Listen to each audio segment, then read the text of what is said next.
come from Jack Sobel from the Man-Eater. Jack, go ahead. Nick, from your perspective, what was the issue with tackling today, specifically against Gators, Tony? Just good athletes in space. We just got to tackle, got to wrap up better, got to gain tackle. That's a lot of different things. You know what I'm saying? There's a lot of times we're diving at legs or leaving our feet, not diving at legs, but leaving our feet. We got to run through tackles. They got good athletes in space, and so we just got to do our best to bring the ball carrier down when we have the opportunity to. Mitchell 40, go ahead. Nick, how, obviously the kind of fight that happened at the end of the how does that impact, the rest of the game? Coach Drink addressed that. I wasn't there. I wasn't out there when it happened, so I'm just the only thing I'm saying about it. Dave Matter from the Post, go ahead. Hey, Nick, what was kind of the plan against Kyle Pitts, and how did you feel like you guys did against him early in the game? Yeah, early in the game, I feel like we did pretty good. We let a couple explosive plays get out on us. He got a good catch on the sideline. But other than that, I feel like we did a pretty good job of honing them in compared to other teams that played against them. And so we just got to go back to the drawing board and get a little bit better.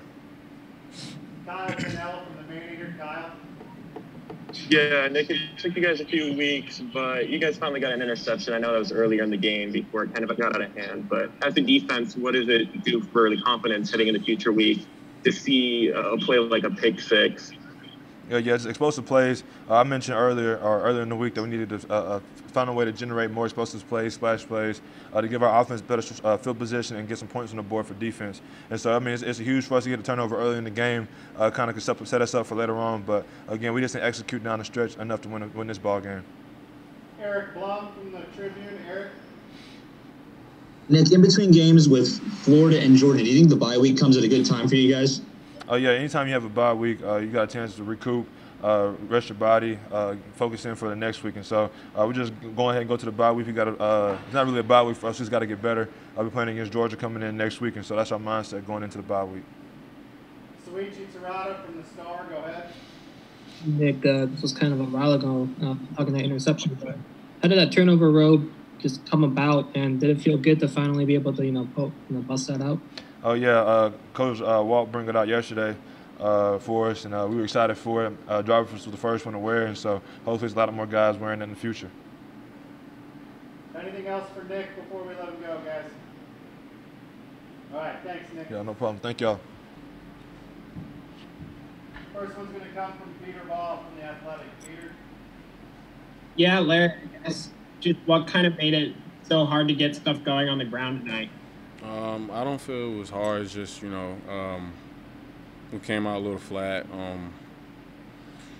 Everything was going good. We just made a couple mistakes that they capitalized on, and we didn't make enough plays. So I would say coming out, we were just a little flat, and I think that played a big part. Eric, go ahead. Blum from the Tribune. Larry, what were you expecting from Florida's defense tonight? I know they were top 10 in the country last year, but they hadn't shown it to this point in the country.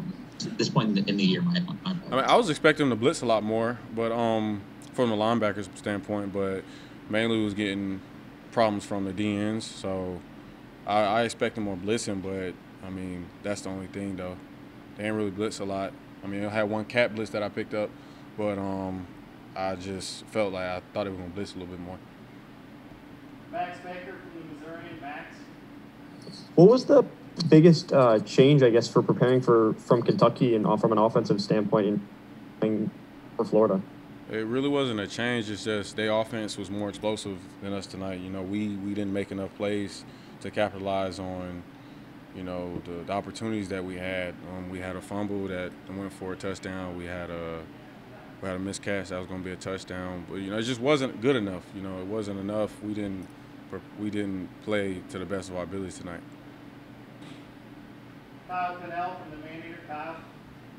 Yeah, Larry, last week I believe you guys went 10 for 20 on third down. Tonight you only went 3 of 15. You touched on the defense a little bit, but what specifically were they able to do to consistently get your offense off the field? They just made more plays than us. They just we wanted it more. They made more plays than us. They just made more plays than us. Dave Matter from the Post. Dave. Larry, did you get a view of what happened at halftime? How that all unfolded? I don't want to talk about that. Peter, go ahead. Yeah, Larry, you mentioned the dropped long pass and the fumble. I guess how deflating is that for an offense to when you feel like you could have had a big play and have it kind of pulled back? Yeah, because when those things happen and, you know, their offense come on the field and capitalize off that, it's not good because, again, we're beating ourselves by having 2 fumbles and a couple drop passes. Like, that's just – against Florida, you can't do that. All right, that's it for Larry, guys. We got Case here, too. So.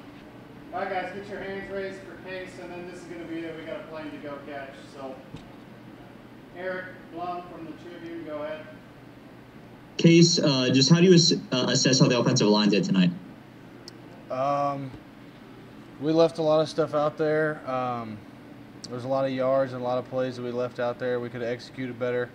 That's really the bottom line. We just got to do a better job executing up front as a unit, as all 5 guys. So we got to do a better job of executing plays.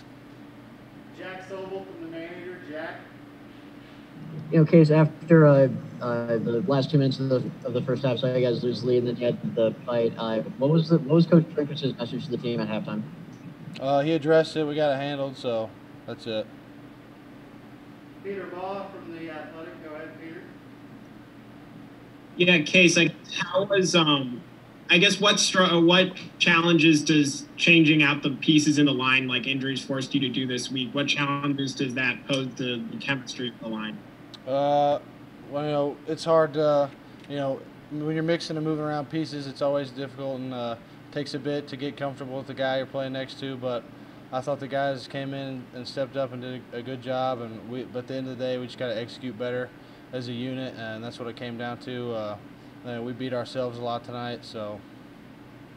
Suichi Terada from the Star, go ahead. Okay, so I guess did Florida do anything specifically you guys weren't expecting that was maybe kind of a challenge for you guys? It's hard enough to get wins in this league as it is. And it's not going to make it any easier with us beating ourselves and with stupid penalties and crap like that. So when we get out of our own way, we can be successful. So. And I think that's apparent with this team, so we just got to get out of our own way and execute the plays. Dave Matter, go ahead. In case this might not have made a big difference, but it looked like you actually did draw them off 4th and short. Did you think you guys had them at that time? Personally, yeah, but whatever happened, and you know, nothing we can do about it now. So. Anything else for Case?